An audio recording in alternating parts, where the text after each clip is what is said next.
to talk about three superstars out of the Bible and how you would think that, man, God's blessed these people. They've got everything. There's no way they could ever make a mistake.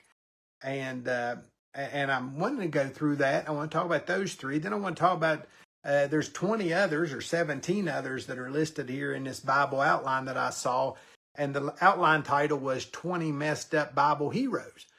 And I think we've got this thing, and I know I was part of that same crowd, as I thought the people that were saved and in church when I was lost and on my way to hell, I thought all those people were perfect.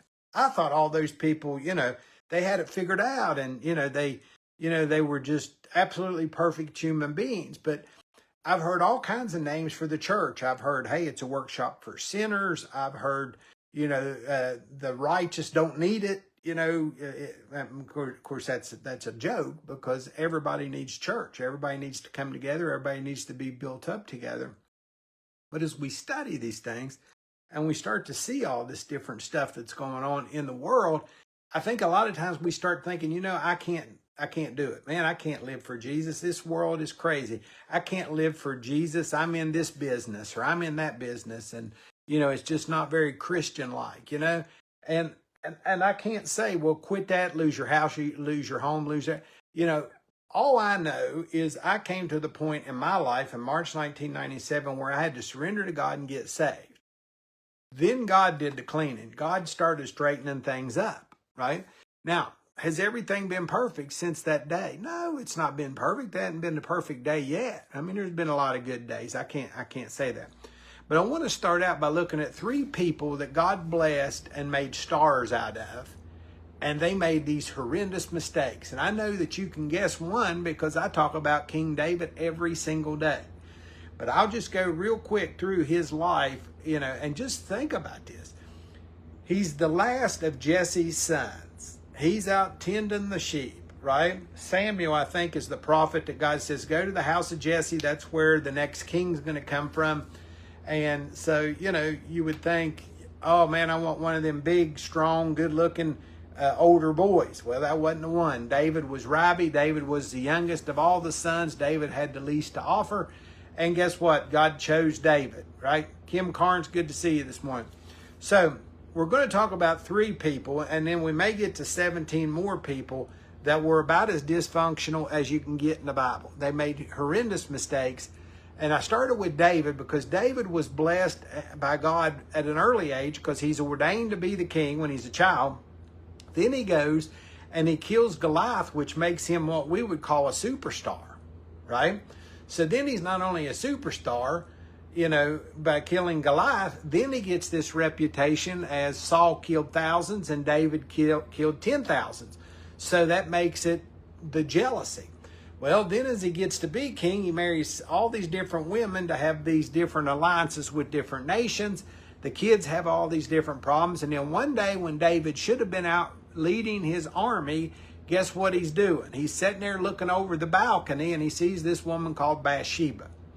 And Bathsheba is the top of the line of, man, you messed up here. Because, he probably broke at least 8, maybe 9, maybe all 10 commandments, depending on this situation. Sean Carey, good to see you this morning.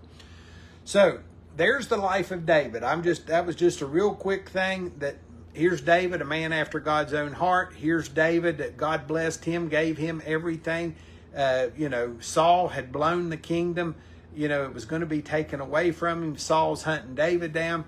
David has got all these things, and still David made a tremendous mistake. But yet, Psalms that he's given us and that we've gone over, like the first 32 Psalms that were written by David, what does he say in that 23rd Psalm? Surely goodness and mercy shall follow me all the days of my life, and I shall dwell in the house of the Lord forever. So, Sean, Kim Carnes, what's the story? Look at David, all the mistakes that he made, he's still going to dwell in the house of the Lord forever. Kim Carnes, I made a lot of mistakes. Kim, you've made a few mistakes. Guess what? We're going to dwell in the house of the Lord forever. So it can't be just about us. See, it's got to be about the keeping power of the Lord Jesus Christ. Now, let's think about another biblical superstar. Let's think about Samson. Samson had the strength of I don't know how many men, but he did all these amazing things. And if you saw Arnold Schwarzenegger or some big old bodybuilder. You know, it's probably what Samson looked like. Kimberly Rains, good to see you this morning. So Samson is blessed. He's a Nazarite before he's even born. They told him all these rules and regulations, what he could do, what he couldn't do. And then Samson is born, and just like a lot of people, pride and arrogance just completely ran off with him. And he was about as sexually immoral as anybody that ever lived. I don't know that he gets the top platform, because I think the next guy we're going to talk about, which is Solomon, probably gets the top platform, because he had 700 wives and 300 concubines, right? Tim, what we're discussing this morning are people that have failed, that God blessed them, and yet they have failed in just unbelievable fashion, right? And what I'm trying to get across is that we've all sinned to come short of the glory of God, and there's none good, no, not one. That's not my saying. That's Romans 3:10 and Romans 3:23. So at the end of the day, guys, it's just the way life is. You know, we make mistakes. Now, do I want to try to make mistakes today? No. And the reason I don't want to is because I started to realize when I got saved that God had carried me for 30 years, right? So don't let me get off track. We've talked about King David and all the craziness that happened when he saw Bathsheba. Probably broke at least 8, maybe 9, maybe all 10 commandments. Then we look back at the life of Samson. Samson, before he was even born, he's a Nazarite. Don't let this happen to him. You know, let him do this, let him do that. Don't let him have strong drink. You know, don't let him cut his hair. I mean, he probably looked like Fabio. Probably looked like me in high school with all that hair, right?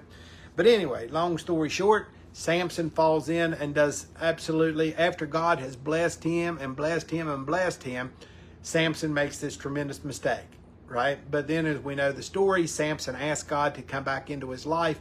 He repented just like David. Nathan went to him.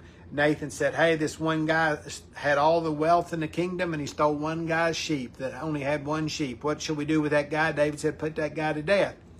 Nathan said, you art that guy, okay? You are that guy. So again, you know, David, it was hit David right between the eyes who he was. Well, Solomon's got his eyes gouged out, and he's in that threshing mill when it comes to Samson. That guess what? God's always loved me, and God's always put me out there. And then with Samson, when he was willing to give up his own life, what does he do? I think he takes something like thousands of the Palestinians or whatever it was with him the day that he dies, or Philistines, I think. So Trapper, good to see you this morning. So there's 2 failures, okay? 2 biblical failures. God blessed them. They had it made. All they had to do was stay with God's plan at King David and Samson. Everything would have been good. Here's this third guy. He's a young kid. He gets anointed to be the king, the successor to King David. We all know who that is. It's King Solomon. King Solomon says, Lord, I don't know how to handle all these people. I'm just a child. Would you please, I'm praying that you show me how to do it. And God was so moved by him saying a prayer of humility, not asking for riches, not asking for 1,000 wives, that he gives all this stuff to Solomon anyway. Now, I don't know what God's plan with the 700 wives and the 300 concubines was. I have no clue, right?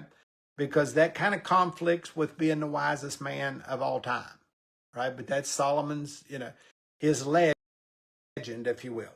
So there he was a boy king. So it means God blessed him from the beginning. God blessed him with the intelligence. The people came from all over the world to see, you know, Solomon perform, if you will, these great tasks like bring the baby up here and let's use a sword and split this baby in 2 so that each of the mothers can have half the baby. Well, it doesn't take a rocket scientist, if you ponder that for a minute, that what he did is really right along the lines of common sense.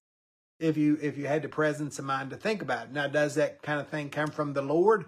I think wisdom and skillful living, we studied that for about a month, didn't we, Trapper, in the book of Proverbs? So it's there, and we know that it's there. You with me? So there's Solomon, who is doing all these miraculous things. God has absolutely blessed him beyond.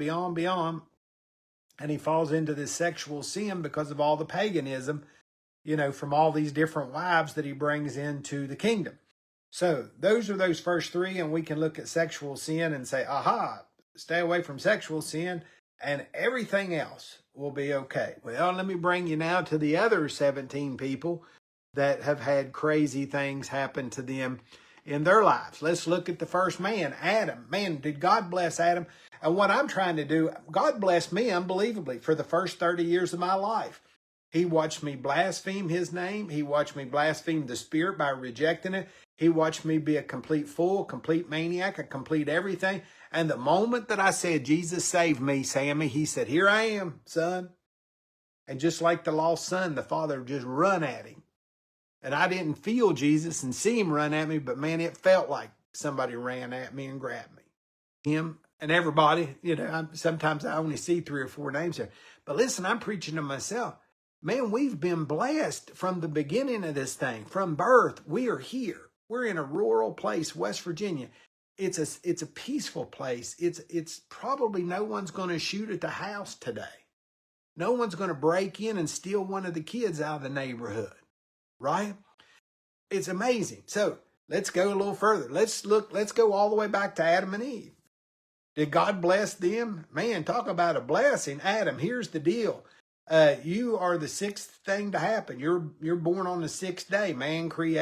God created man in his what? Likeness and his image. So could I be made any better than in the likeness and the image of the Lord? I don't know how we would be. So there's a big thing.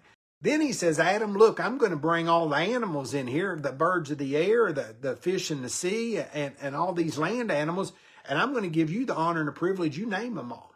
You have dominion over everything. Is that a lot? I would think that's a lot, right? And again, does Adam repent? We know that this is the first blood offering because, sometimes people say, well, why does Jesus have to die and shed his blood on the cross? Well, because of Adam. People say, what did Adam do? That was 5,000 years ago, 6,000 years ago. Why does Adam? Well, if you go back, we know about Adam and Eve's sin, and I'm jumping ahead a little bit. But when they sinned, if you remember, they tried to do their own thing. They tried to cover their own sins. Man, I did that for 30 years. But then when it came time for the sins to be covered, they were covered in fur. Well, guess what? Some animal had to die, so it had to bleed for God to provide those furs. Did you ever think about that? So there's your first blood offering.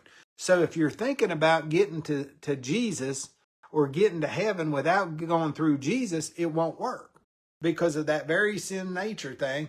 And the very fact is from the first sin with Adam and Eve, it all comes down to without the shedding of blood, there is no forgiveness or remission of sin.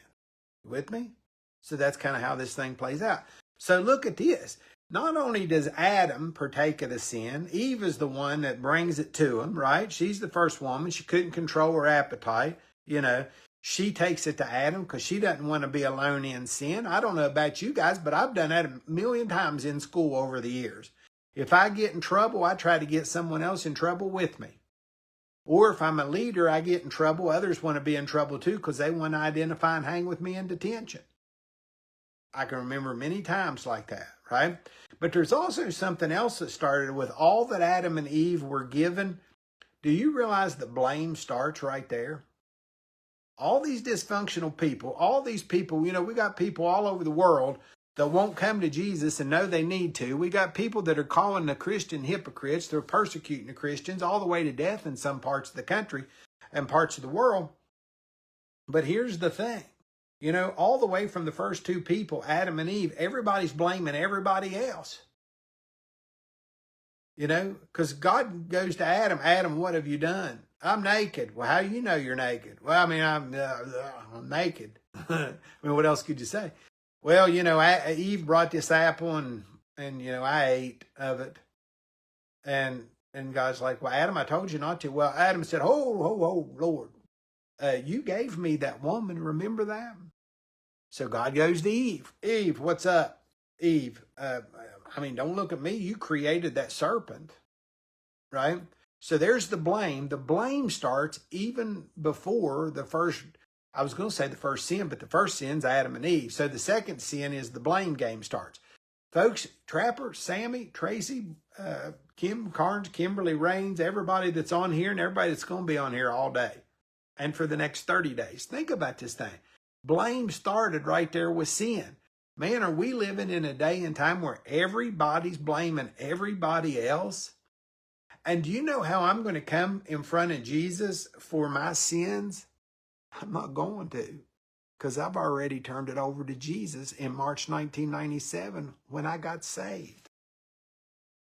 That's what everybody's got to do. You've got to turn this thing over and you got to get to Jesus. Because if I try to go to the white throne judgment by being a non-believer and I try to bargain my way out of this thing, or I'm just as good as anybody, if Brooke Lunsford's going to heaven, why not me? Then God's going to say, depart from me, I never knew you. And then as we look back at this thing, man, look all the way back to the first people. Look all the way back to chapter 3 of Genesis and start coming forward right there. Listen, we're always blaming other people for our own mistakes. I don't have to die for your sin debt. I don't have to do anything but tell you how to get to Jesus, and then it's up to you. So I could never blame somebody else that I didn't get to Jesus. There was enough light in my world, or enough Christians telling me get to Jesus, that I knew what I needed to do. Now, I can never discount that. I do discount the fact that nobody really ever took the time to explain it to me that, look, if you surrender to Jesus right now, here's what God does. God sends the Holy Spirit to live in your heart. And it's that Holy Spirit that's going to come and live in your heart that's going to make it possible for you to be what you need to be. Because you're born with the sin nature, you're on your way to hell. And if you never come back to God, you're going to hell. That's just all there is to it. Beverly, good to see you this morning. We're talking about messed up people of the Bible.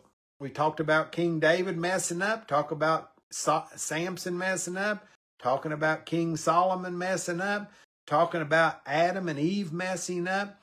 And what we start out with is the foundational take, Beverly, is all these people were already blessed in a mighty way from God. You remember the argument that the devil had for God with Job? Well, sure, God. Yeah, I'm not going to mess with Job. I mean, he loves you because you gave him everything.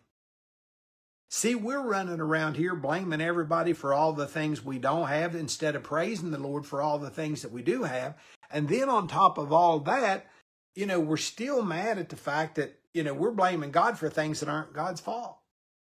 And if I don't get into this thing and start to understand what I need to do, then there's a problem in this. You follow me?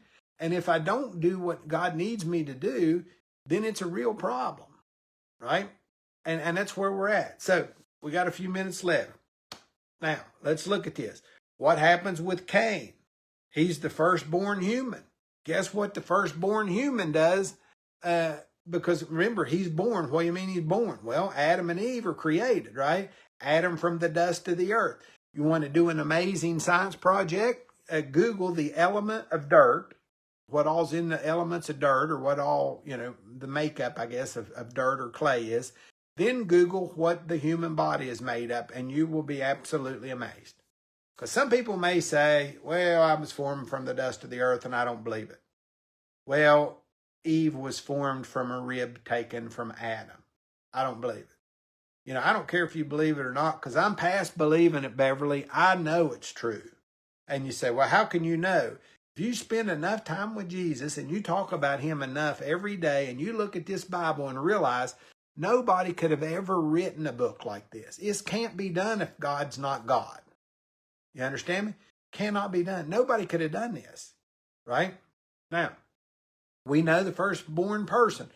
To be born is what? To be born, a husband and wife come together. There's an impregnation or pregnancy, whatever you want to call it. And here's Cain. How good's the first boy born? He's so good that he goes out and kills his brother, right? Because of the sacrifice situation is what we're told. So really, if you trace that down, I think the sacrifice was Cain was jealous of his brother Abel because God accepted Abel's offering. Abel, I guess, offered it from the heart. He did whatever he did there. So again, you look at that and you're like, man, isn't this incredible? All these things that we look at this and we're like, I never really thought of him as a failure. Now, we all thought of Cain as a failure because there it was. And then even Cain said, oh, the burden's too great to bear. See, we do sin and we don't think about the consequences. When Cain got jealous and he slews or kills his brother, Man, he don't think about the consequences. And that's why Jesus says there in Matthew chapter 4, and I love to go through that lesson a lot, is Jesus says your thoughts need confessed, because, man, you sit around dwelling on something like Cain does, what are you going to end up doing? You're going to end up doing something unbelievable. Then Cain says, look, everybody's going to be out to kill me. What am I going to do? Am I just going to wander like a vagabond around the world here because, everybody's going to want to kill me? And God placed a seal on him so nobody could touch him. That was pretty interesting, wasn't it? Now, let's go to another biblical hero. And I don't know if this may be inspired because we have Hebrews chapter 11 and then we did Hebrews chapter 12 there a couple of days ago. But let's think about old Noah. Noah gets a bad rap because he gets off the ark after 40 days and 40 nights of raining. I don't know how long it took for the water to subside. But Noah had preached for 120 years. Nobody gets saved. Noah lives 800 or 900 years, so he's part of the last ones to live this great big long period of time. But what is Noah's biggest mistake? Noah got drunk. Probably one of the biggest things that happens in society today. We get drunk, we look stupid, we make a fool out of ourselves. It can happen if you drink. So look at Noah. It says the last righteous man on earth at the time got drunk and slept naked. Now, I don't know if there's a sin if you sleep naked. I guess it would be a penalty to whoever had to look at that, your husband or your wife. But anyway, I just thought that, all this commentary, it's not always, maybe biblical. I don't know. But Noah, he gets a bad rap for that because look what Noah had done. Noah preached for 120 years. Nobody got saved. Can you imagine the screaming and the hollering and the panic when that boat door shut, that ark shut? Because see, God shut that door. God shuts the door. It don't open back up till he opens it, right? And then the clawing at the boat. Did you ever wonder why the ark is built? I don't even have anything to show you. But if you think about it, you go back and read the dimensions of the ark. The ark is actually built, Sammy, sort of like a shoebox. And you say, well, why would the ark be built like a shoebox? My thinking is that God knew once that people started trying to latch on and trying to climb on this boat, right? If it was a normal boat with a hull, they could get it tipping and they might tip it over. I don't know. That's just my thinking. So there's a little bit about Noah. Now, Abraham is the next person we talk about. Abraham is another one that he was an absolute dandy, okay? Now, why are we talking about the failures of the Bible? We're talking about the failures of the Bible so you will feel more comfortable about fitting in. Because whether you want to believe it or not, you are a tremendous failure on your way to hell without Jesus. Can't always say that when you're preaching to people in a church house because they won't tolerate that kind of preaching a lot of times, right? But here, we don't know who watches in a day's time, but we know there's probably a lot of lost people that give us a few minutes and think about this. So there's no use for me to sugarcoat it. And if you want to sit at your house and cry about it and you're heartbroken, talk to the Lord about it and let him save your soul today. See, that's all this is about, is to get you to understand you're as big a failure as Adam and Eve. But guess what? You could be as big a success story as them. You're as big a failure as David and King Solomon and Samson and all these biblical heroes, Noah. Guess what? Abraham's coming next. You can be a biblical hero too. You don't think you're going to be a hero when somebody walks up to you in heaven and says, man, Sammy, thank you so much for my Bible. Sammy, thank you all so much for teaching Sunday school. I was scared to death to go to church. And you all made it seem like fun, right? Because that's all we're doing.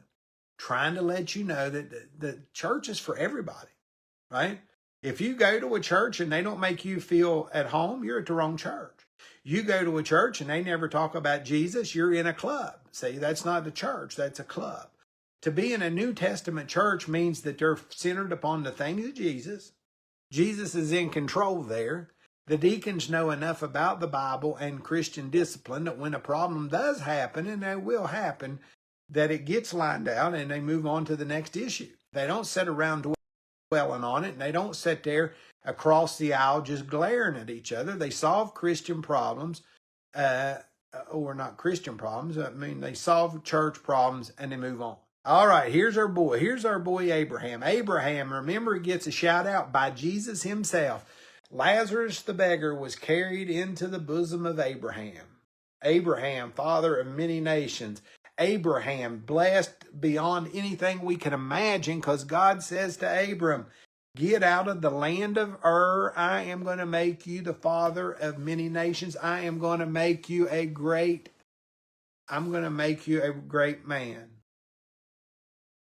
Yeah, that's always good when the youth get to lead the service. That's always a good blessing. So, Abraham, perfect from the beginning? No. Abram is told, take nothing, go, and I'm going to bless you. He takes his dad and he takes his nephew. Does anybody happen to recall Abraham's nephew? His name was Lot. Lot was a dandy, okay? Lot was a lot like a lot of us. He's sitting there right on the edge of sin. He's walking down the street of sin every day. Now, he gets spared, so he had the relationship with Jesus that got him spared. Lot's daughters, who Lot offered to the crazy crowd instead of the angels of the Lord. So he recognized the angel of the Lord, right? He recognized the power of God, and he was willing to give his own daughters up before that. And then we know about Lot. He goes into the wilderness there, and he's going to make a mistake here in a little bit, right? But Abraham, as he gets started, let's get back on Abraham for a second. Let's think about this. When Abraham's getting started, I mean, they'll be marching or, wandering, if you will, into a certain area. And Abram says, now, Sarah, when we get over here, you're a beautiful woman. Listen, just go ahead and tell them you're my we're brother and sister, because, these people may be fierce. They may take me and kill me and take you for their wife. Versus, you're my wife and I love you, and there ain't nobody over my dead body, or they going to take you. Right? Because what? Because his faith hadn't gotten there yet. So where does his faith come in? When does Abraham, throughout his life with God, he watches God work, he wrestles with God over what was it? He wrestled over something. He's pleading with the angel of the Lord over going down to Sodom and Gomorrah and destroying the whole place. I mean, Abraham's come a long way. God said, Abram, you and Sarah are going to have a child. They were both past the age of that, and they laughed. And God said, the angel of the Lord says, is anything too hard for the Lord? Boy, I love that verse right there, Sammy Jeffers. Is anything too hard for the Lord? Kim Carnes, is anything too hard for the Lord? Beverly Yeager, Tim Gilfillan, is anything too hard for the Lord? He spoke his world into existence. He got into his own creation. You ever stop and think about that? Guys, I'm telling you, that's powerful. I love this. I wondered how this was going to go, but I think what we'll do is we'll cut this thing off because I got to roll today. And we're going to come back tomorrow. We're going to pick up more about Abraham, because his faith grows all the way to the point where he's willing to sacrifice Isaac back. And in the middle of the stroke of taking the life of his own son, his only son that he waited his whole life for, God said, hold on, Abraham, I know now that you love me. Now, God knew before the 3-day journey. God knew 50, 60, 70, 80 years, however old Abraham was, right? What Abraham was going to end up being. God knows what you're going to be, Sammy. You're already a joint heir with Jesus Christ. You're already a son of God. What else is there? Listen, let's live this day and time. Let's just be so happy we can't see straight. Let's help everybody we can help. But again, how am I going to help you? The best way for me to help you is get you to Jesus Christ.